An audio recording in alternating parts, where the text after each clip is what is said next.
Ya, ini adalah pengantar dari sumber bisnis ya, sekalian.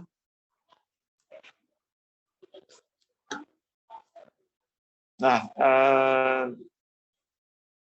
kalau secara pengertian umum, apa sebenarnya yang dimaksud dengan sumber bisnis itu? Nah, saya menjelaskannya secara skematik saja ya. Nah, Anda bisa baca di buku, ya, di buku. Secara lengkap apa sih pengertiannya? Jadi yang jelas itu kalau lihat skema ini ada cahaya, begitu ya, ada air, ada gelombang suara, kemudian ada arus listrik, terus ada gelombang elektromagnetik, gitu ya. Nah, jadi itulah bagian dari sumber fisik yang kita akan pelajari. Nah, masing-masing daripada sumber fisik ini, ya, nanti akan dijelaskan sama beberapa dosen, ya. Nah, saya sendiri akan menjelaskan pertama sekali ini arus listrik, ya, terutama yang frekuensi rendah dan frekuensi menengah, begitu ya. Nah, beberapa dosen akan menjelaskan tentang gelombang elektromagnetik, ya. Jadi ada yang high frekuensi elektromagnetik, ada yang mikro, ya. Jadi high frekuensi elektromagnetik, ada yang mikro. Nah, beberapa istilah yang dari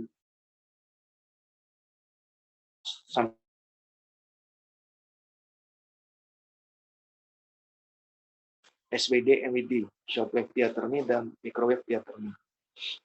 Tapi di tahun 90-an dosen saya itu meneliti, ya, setelah melakukan penelitian, beliau mendapatkan buku yang terbitan tahun 1950, gitu ya bukunya. Dan setelah dibaca, ternyata buku itulah yang benar.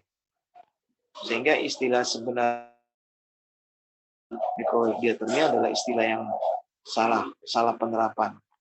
Karena setelah dipelajari lebih jauh, ditelusuri lebih jauh, yang di gambar ini yang diterapkan ke tubuh itu adalah bukan gelombangnya, tapi energi elektromagnetiknya. Jadi ada elektron yang diaplikasikan ke tubuh, baik dengan frekuensi tinggi maupun frekuensi mikro, ya.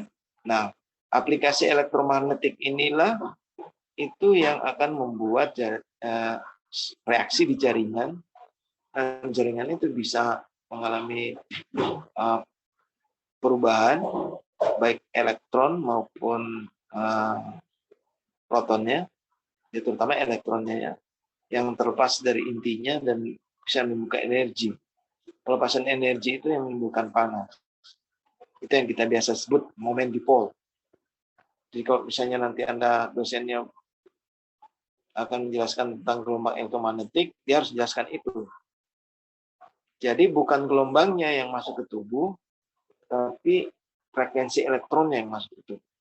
Gelombangnya sudah pasti. Jadi gelombangnya itu tergantung dari apakah menggunakan high frequency elektroterapi atau shortwave diathermy dan microwave. Nah, contohnya misalnya yang shortwave diathermy itu 11, panjang gelombangnya meter.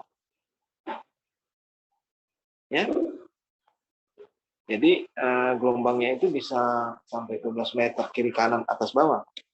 Jadi kalau misalnya ada pesawat di bawah 12 meter, kemudian kita lagi pasang alat ini, maka frekuensi daripada pesawat itu akan terganggu dan bisa jatuh. Jadi makanya kita harus hati-hati menggunakan kita punya alat ini. Sebenarnya alat kita itu tidak boleh di atas. Dia harus berada, saya melihat alat-alat kita ini ada di lantai 5, alat elektroterapi ini. Nah, sedangkan 12 meter ke atas, kalau ada pesawat atau misalnya paling tidak helikopter itu bisa bahaya ya. Ada satu hal juga yang bisa terganggu, cardiac pacemaker. Cardiac pacemaker yang dipakai pada seseorang, kemudian orang tersebut itu kita terapi, nah gelombangnya itu akan mempengaruhi frekuensi cardiac pacemaker. Kalau cardiac pacemaker-nya terganggu, kemudian frekuensi yang sudah diatur itu, frekuensi jantungnya sudah diatur oleh pacemaker terganggu, bahaya karena bisa serangan jantung. Dan kalau tidak tertolong, orangnya bisa meninggal. Jadi harus ditanyakan, apakah Bapak ada riwayat jantung menggunakan cardiac pacemaker? Kalau dia menggunakan iya, maka pasien itu adalah kontraindikasi, artinya tidak boleh dipakai alat ini. Ya, itu contohnya. Kemudian kita punya handphone kita itu bisa rusak juga karena frekuensinya ini bisa mengganggu, gelombang itu bisa mengganggu frekuensi daripada kita punya handphone, sehingga kalau terus-terus terpapar sama gelombang elektromagnetik, ya tentu kan tidak ya, tapi kalau terus-terus terpapar setiap hari ya bisa terganggu, termasuk radio dan sebagainya. Ya, nah kalau yang lainnya tidak ada masalah, ya arus listrik seperti biasa, seperti yang sudah dipelajari selama ini ya tetap sama. Gelombang suara juga begitu, ya. Kemudian gelombang suara di sini kita menggunakan ultrasonik, ya. Kemudian ada satu, tapi apakah dia menggunakan suara apa tidak? Yang kita namakan SWT.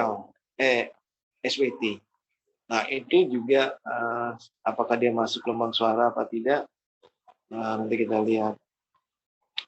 Berikutnya air di sini hidroterapi. Jadi misalnya contoh ini Coolpack unit, apakah ini Coolpack atau Hotpack saya kurang tahu.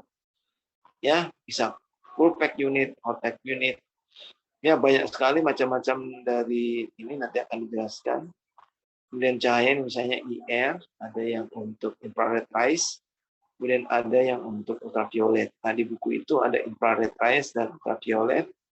Kemudian kita untuk frekuensi elektroterapi kita gunakan ini alatnya, sedangkan yang untuk suara kita gunakan ini.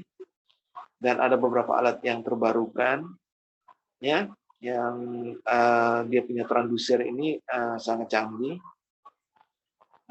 Beberapa alatnya kita sudah banyak pembaruannya, sedangkan di Poltekkes Makassar, Poltekkes Surakarta belum tentu secanggih ini. Nah ini sebenarnya alat-alat yang sudah ketinggalan. Ya saya mengatakan ini ya bisa lumayan bagus lah karena ada displaynya. Ya dulu portable, jadi tidak menggunakan ini. Tapi ada yang lebih canggih dari ini, tapi kita belum dapat alatnya. Alatnya masih ada di luar negeri. Mestinya kita harus beli. Airnya sendiri selain Coolpack unit kita ada beberapa alat, misalnya parafin kita belum punya kalau tidak salah ya. Kemudian ada di atas itu lantai 5 ada hydro lamp ya. Nah itu contohnya juga.